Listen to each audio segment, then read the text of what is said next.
네, 기도로 금요 예배 시작하겠습니다. 하나님 아버지, 오늘도 코로나로 인해서 교회에 함께 모이지는 못하고 흩어지는 예배로 드리지만 하나님 우리의 예배를 기쁘게 받아 주시옵소서. 오늘은 부족한 종이 말씀 들고 섰는데 성령 하나님 듣는 자와 말하는 자에게 성령의 지혜로 조명하여 주시옵소서. 예수님 이름으로 기도드렸습니다. 아멘. 자, 오늘 말씀은 마태복음 21장 33절로 46절까지 같이 교독하겠습니다. 제가 먼저 읽겠습니다. 다른 한 비유를 들으라. 한 집 주인이 포도원을 만들어 산울타리로 두르고 거기에 즙자는 틀을 만들고 망대를 짓고 농부들에게 세를 주고 타국에 갔더니 열매 거둘 때가 가까움에 그 열매를 받으려고 자기 종들을 농부들에게 보내니 농부들이 종들을 잡아 하나는 심히 때리고 하나는 죽이고 하나는 돌로 쳤거늘 다시 다른 종들을 처음보다 많이 보내니 그들에게도 그렇게 하였는지라. 후에 자기 아들을 보내며 이르되 그들이 내 아들은 존대하리라 하였더니 농부들이 그 아들을 보고 서로 말하되 이는 상속자니 자 죽이고 그의 유산을 차지하자 하고 이에 잡아 포도원 밖에 내쫓아 죽였느니라. 그러면 포도원 주인이 올 때 그 농부들을 어떻게 하겠느냐? 그들이 말하되 그 악한 자들을 진멸하고 포도원을 제때에 열매를 바칠 만한 다른 농부들에게 새로 줄지니이다.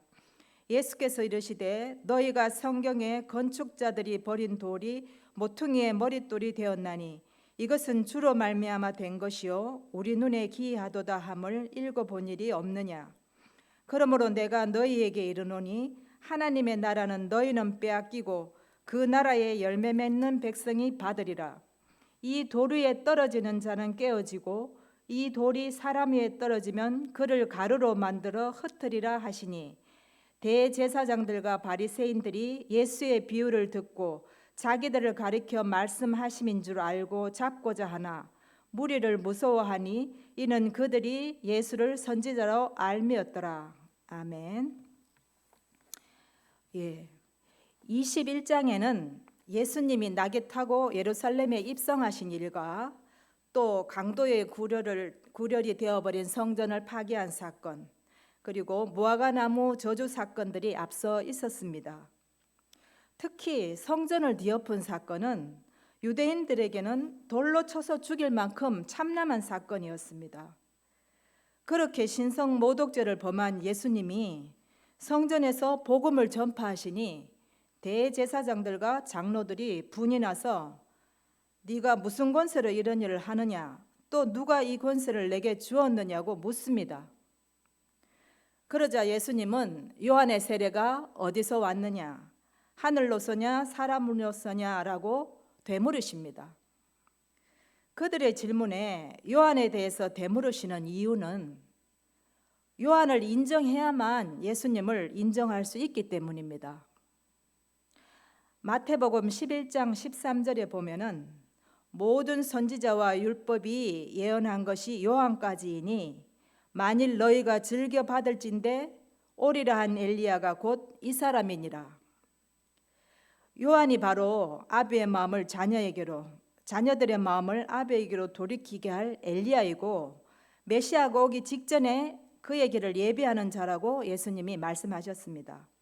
곧 자신이 바로 뒤이어 올 메시아임을 동시에 시사한 것입니다. 물론 저들은 요한의 세례가 하늘로서 온 것을 인정하지 않았고 또 예수님 또한 뒤이어 올 메시아임을 인정하지 않았습니다.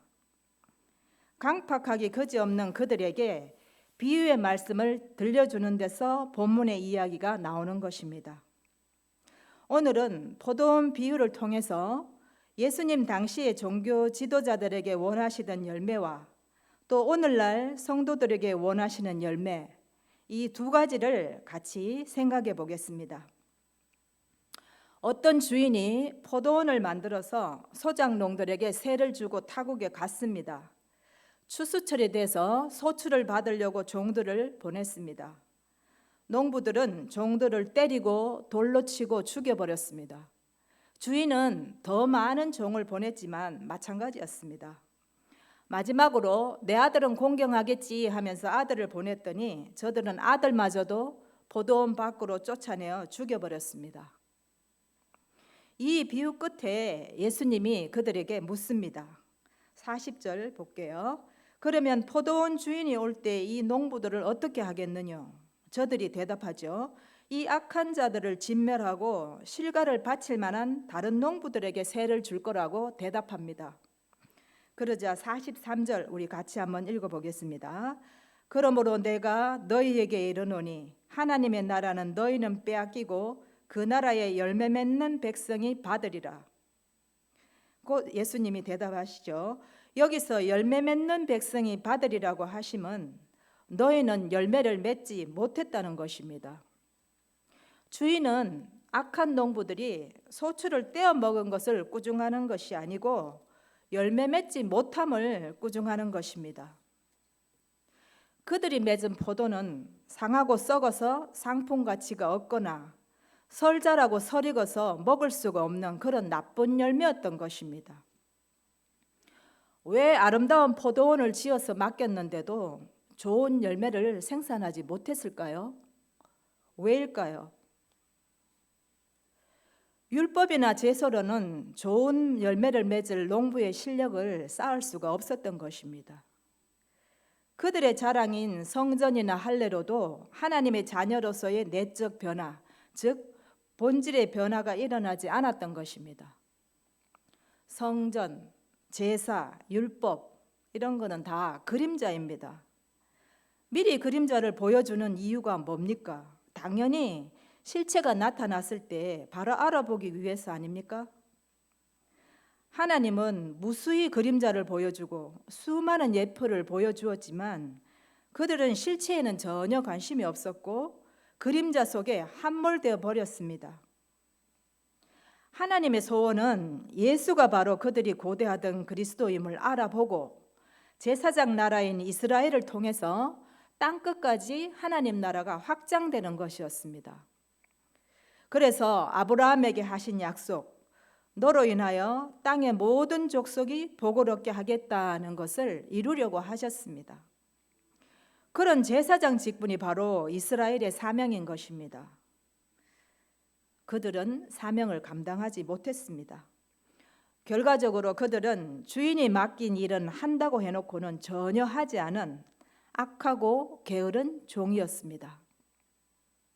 예수님은 그런 종교 지도자들을 향해서 너희는 천국 문을 닫고 너희도 들어가지 않고 들어가려고 하는 자들도 들어가지 못하게 한다고 꾸짖는 것이었습니다.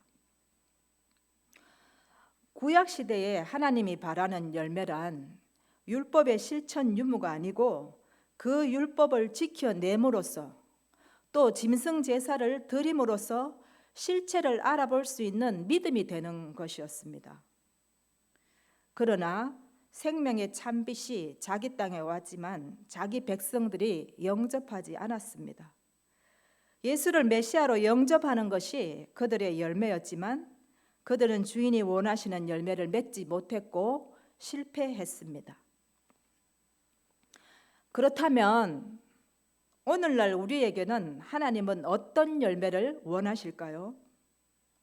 그리고 또 어떻게 하면 실패하지 않고 그 열매를 맺을 수 있을까요? 먼저 우리가 맺어야 되는 열매부터 생각해 보겠습니다. 우리 시대, 즉 이방인들의 시대는 성령 시대입니다. 성령 시대는 그들과 출발점이 다릅니다. 성령 시대는 예수님을 그리스도로 영접하는 데서부터 출발합니다.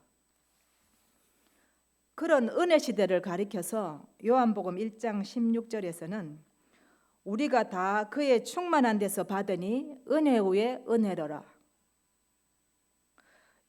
그림자를 보여주는 게 아니고 실체를 보여주는 데서부터 시작하니 당연히 열매도 업그레이드 되어야죠. 그림자 시대, 구약 시대의 열매가 메시아를 영접하는 것, 즉 중생이라면 은혜 시대에 맺어야 할 열매는 성화일 것입니다. 그럼 성화의 열매는 어떻게 맺는지 우리 맺는 방법을 한번 생각해 보겠습니다. 성화란 하나님의 자녀다운 성품, 즉 사랑, 순종, 겸손, 용서, 인내 같은 그런 성품. 그런 성품으로 속사람이 변화되는 것이죠. 한마디로 말하면 예수를 닮아가는 것입니다. 예수를 닮아가려면 어떻게 해야 합니까? 예수를 잘 알아야 되죠. 여러분은 예수님을 잘 아십니까? 안다는 것은 히브리 말로 야다라고 목사님이 저번에 설명하셨는데, 지식과 정보의 차원에서 아는 게 아니고 부부가 서로 알듯이 아주 깊은 관계에서의 암이라고 설명하셨습니다. 여러분은 예수님을 야다하십니까? 예수를 야다하려면 반드시 먼저 야다해야 될 게 있습니다. 먼저 나를 야다해야 합니다. 마태복음 16장 24절에 아무든지 나를 따라오려거든 자기를 부인하고 자기 십자가를 지고 나를 쫓을 것이니라. 자기 부인부터 출발해야 한다는 것입니다. 그 다음이 십자가를 지고 그 다음이 예수를 쫓는 것입니다. 여러분, 이런 우스갯소리가 있죠. 한 번 하면 실수, 두 번 하면 실력, 세 번 하면 실패. 우리는 수백 번 죄 앞에서 실패했습니다. 우리는 완전 실패한 존재입니다. 내 속에는 선한 것, 지혜로운 것이 전혀 1도 없음을 인정해야 합니다. 내 죄가 얼마만큼이라고 생각하십니까? 나도 십자가에 사형당할 만큼 죄인임을 동의하십니까? 이런 상한 심령이 되어야만 예수님이 우리 죄 때문에가 아니고 내 죄 때문에 십자가를 지신 것을 실감할 수 있습니다. 우리 죄 때문에와 내 죄 때문에와의 차이는 엄청 크고 그 차이는 매우 중요합니다. 우리 죄 때문이면 내가 그리스도와 함께 십자가에 못 박힐 수는 없습니다. 내 죄 때문에가 되어야 나도 십자가에 못 박힐 수 있기 때문입니다. 그래서 예수와 함께 죽어야지만이 예수와 함께 살아나게 되고 예수와 연합한 자가 돼서 새 마음, 새 영으로 우리의 본질이 바뀌는 것입니다. 옛사람에서 새사람으로 바뀌니 미움도 용서로 바뀌게 되고 억울해도 인내할 수 있고 좀 손해봐도 괜찮고 힘들어도 기꺼이 순종할 수 있게 바뀌는 것이지요. 이것이 바로 구원의 목적입니다. 하나님은 우리를 이런 상태로 회복시키기 위해서 독생자 예수님을 이 땅에 보내신 것입니다. 이런 본질의 변화가 바로 성화인 것이죠. 물론 본질의 변화 없이도 신앙적, 윤리적 행위들은 할 수 있습니다. 그러나 그런 행위들은 영적으로 성숙해 가는 데는 아무런 도움도 되지 않습니다. 되지 않을 뿐더러 나의 자랑, 나의 의가 되는 나쁜 열매를 맺을 뿐입니다. 그래서 예수님도 본질의 변화 없이 하는 행위를 외식이라고 지적하면서 바리새인들을 회칠한 무덤, 독사의 자식이라고 신랄하게 꾸짖는 이유도 이 때문이죠. 예수님이 외식하는 바리새인들을 그토록 꾸짖는데도 불구하고 우리들도 왜 속사람으로 변화에 힘쓰기보다는 외적 행위에 더 열심을 낼까요? 그 이유는 아마도 사랑이나 순종, 겸손 그런 것은 하나님의 형상으로 지음받은 원래의 모습, 즉 범죄하기 이전의 우리의 모습이니까 타락하여 변질된 지금 우리의 심령으로는 하기가 너무 힘들기 때문일 것입니다. 성화는 하나님의 형상이 발현되는 것이고 신의 성품에 참여하는 것이니까 우리 스스로는 할 수가 없고 반드시 성령의 도우심이 필요합니다. 성령으로 말미암는 통에 자복하는 마음, 상한 심령이 될 때 비로소 죄악된 심령이 회복돼서 사랑과 의와 거룩의 아름다운 열매들이 저절로 주렁주렁 열리게 될 것입니다. 이것이 바로 오늘날 우리들이 맺어야 할 회개에 합당한 열매가 아닐까요? 말씀을 정리하겠습니다. 예수님은 십자가의 죽으심으로 우리를 죄와 사망에서 끄집어내었습니다. 그 예수를 영접함으로써 우리는 이미 구원받았습니다. 그러나 우리의 신앙이 거기에서만 그친다면 부끄러운 구원이 될 것입니다. 예수님은 생명입니다. 생명은 필연적으로 자라고 성숙하고 열매를 맺어갑니다. 성화는 구원받은 성도들은 반드시 해야 할 책임이며 의무입니다. 또 동시에 구원받은 성도들만이 할 수 있는 특권이고 복이고 영광일 것입니다. 그런 복되고 영광된 자리에 이르려면 죄에 무심해서는 안 됩니다. 작은 죄에도 아주 민감한 떨림이 있어야만 합니다. 날마다 매 순간마다 자신을 돌아보고 회개에 합당한 열매를 맺으시기를 바랍니다. 기도하겠습니다. 하나님 아버지, 우리는 예수 그리스도로 말미암아 죄와 사망에서 건진받아 하나님 자녀가 되었습니다.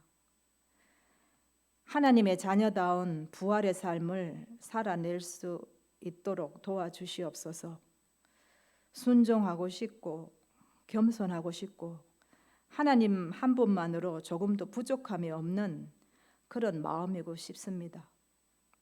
그 마음을 무너뜨리는 죄가 우리를 주관하지 못하도록 성령 하나님께서 우리를 붙잡아 주시고 날마다 승리의 삶을 살아갈 수 있도록 하나님 도와주시옵소서. 예수님 이름으로 기도드렸습니다. 아멘. 오늘은 말씀을 잠시 묵상하면서 또 각 가정에서 기도로 마무리를 하겠습니다. 먼저 가정의 문제에 대해서 각자 기도를 해주시고요. 그리고 두 번째로는 교회 예배가 속히 정상화될 수 있도록, 그리고 흩어져서 드리는 동안 성도들의 믿음이 흐트러지지 않도록 위해서 기도해 주시고요. 또 코로나가 속히 종식되어서 교회나 학교, 사회 전반에 속히 모든 것이 정상화될 수 있도록 기도하시기 바랍니다. 그리고 또 21대 국회의원들이 이제 뽑혔는데 책임을 잘 감당해서 또 문재인 정부와 경제 전문가들이 또 함께 특히 경제 문제 코로나 이후에 잘 해결해 나갈 수 있는 지혜를 달라고 기도해 주시기 바랍니다. 그리고 마지막으로 그 열방의 선교사님들이 또 굉장히 지금 코로나 사태로 인해서 힘들어한다고 합니다. 특히 송창달 요르단에 가 있는 송창달 선교사님도 이제 가지 얼마 되지 않았는데 식생활 문제나 안전 문제 여러 가지로 어려움이 많다고 하니까 기도 많이 해주시고 모든 선교사님들이 또 코로나에 안전할 수 있도록 열심히 기도해 주시기를 바랍니다. 우리 주기도문으로 말씀을 마치겠습니다. 하늘에 계신 우리 아버지여, 이름이 거룩히 여김을 받으시오며 나라가 임하옵시오며 뜻이 하늘에서 이룬 것 같이 땅에서도 이루어지이다. 오는 날 우리에게 일용할 양식을 주옵시고 우리가 우리에게 죄 지은 자를 사해 준 것 같이 우리 죄를 사하여 주옵시고 우리를 시험에 들게 하지 마옵시고 다만 악에서 구하옵소서. 나라와 권세와 영광이 아버지께 영원히 있사옵.